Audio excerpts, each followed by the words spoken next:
The Tao of Self-Confidence, Episode 530. Welcome to the Tao of Self-Confidence, where I share stories of amazing women who have discovered their inner journey to self-confidence. Visit our website at thetaoofselfconfidence.com. Your inner journey to self-confidence awaits. Well, hello friend. Welcome to the Tao of Self-Confidence, where I share stories of amazing women who have discovered their inner journey to self-confidence. I'm your host today, Sheena Yap Chan, and today I have a phenomenal lady on the show today. She is a world traveler, a video innovator, and she was also LinkedIn's top voice, which I'm really excited to have on today and share her story. So without further ado, I'm going to introduce you to Nguyen. String, how are you today? Maybe you can fill in a little bit more about yourself to our listeners. Hi, Sheena. Thanks for inviting me on the show today. So I was super interested and intrigued by the concept of having confidence as an Asian lady. So my name is Nguyen. I travel around the world, have a fantastic life in pretty much like geeking up with smart people and organizing fried chicken parties. I recently set up a channel on LinkedIn because they just recently added video last year, and one top voice for that, pretty much like doing videos almost every day. Awesome. Well, thanks for sharing that. And String, what's your cultural background? My family is from Vietnam. Nguyen is a very popular name. It's like the Smith equivalent, or Asian. The Chinese version is Chan, or for Koreans, it's Song. So it's like a very popular Vietnamese surname. Awesome. Well, thanks for sharing that. And what would be your favorite self-confidence quote? Okay, darling, just fucking own it. I feel like a lot of women don't own their like femininity or their confidence or anything. And even if they just want to focus on careers, they should just own it. Awesome. I love it. It's short and sweet and powerful at the same time. And as women, yeah, we're so afraid to own it, right? Especially, how we were brought up. We've been programmed to just like be in the background, not realizing we're meant to own up, go out there and live the life that we want and own it. So thanks for sharing that great quote. And in your own words, how do you define self-confidence? Well, I guess like the quote is pretty much similar to what I did. I believe in owning it. You don't have to brag about it, but having a quiet confidence of like able to deliver and have a voice of authority around it, especially because I'm very career focused as well. I feel like a lot of people respect that, and it's like action speaks louder than words. So if you say something, you want to deliver it, just deliver it.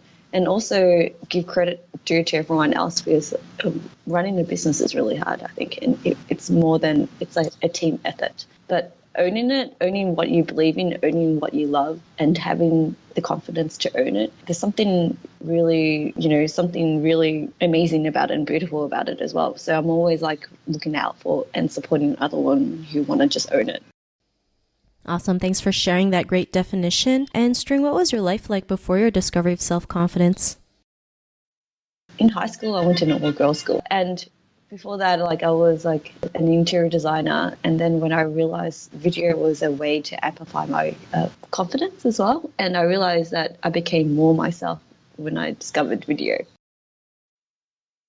Thanks for sharing that. And what was the moment you realized like video was for you? And, especially doing videos, like probably the scariest thing anyone can do. I remember doing my first video. It was really terrifying for me, like sweaty palms and constantly stuttering because I was just so scared of what others might think of me. But what was that aha moment for you when you realized like, video was your path or your passion? What was that aha moment?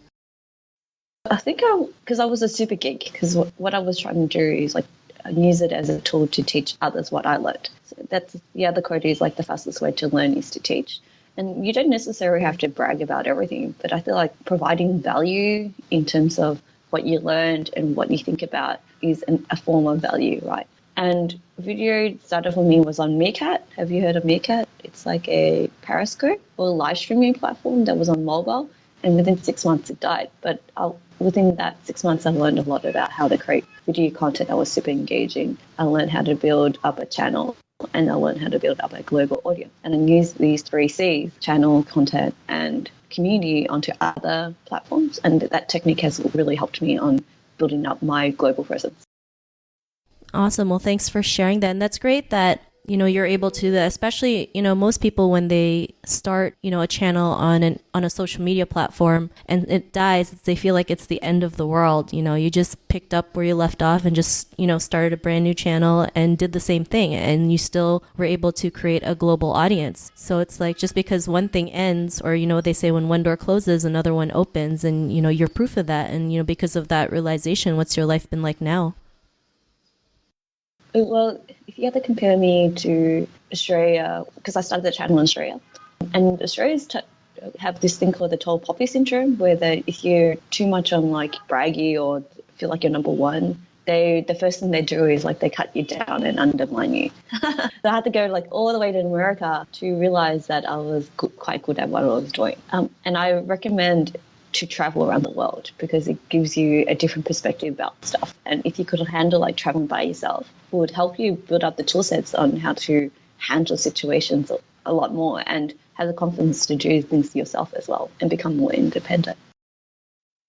Thanks for sharing that. And I think, traveling is a really great way to build that confidence and, just learning to explore different cultures. I think it's great. And just, have more time to yourself. I think a lot of people don't spend a lot of time with themselves because they feel like it's too weird or awkward or it doesn't look cool. But we get to know a lot about ourselves because we have that me time. So thanks for sharing that tip. And string to the, if our listeners wanted to check out some of your videos or some of your work, is there any links or social media profiles we can connect with? I'm on Instagram on String Story, like a piece of string in story. And if you want to see what I'm doing, and for the business savvy person or who wants to understand how to do videos for business, follow me on LinkedIn, on String Story as well. Otherwise, feel free to reach out to me and say you found me on Sheena's podcast. Then I will connect with you because I'm a little bit fussy in who I connect with.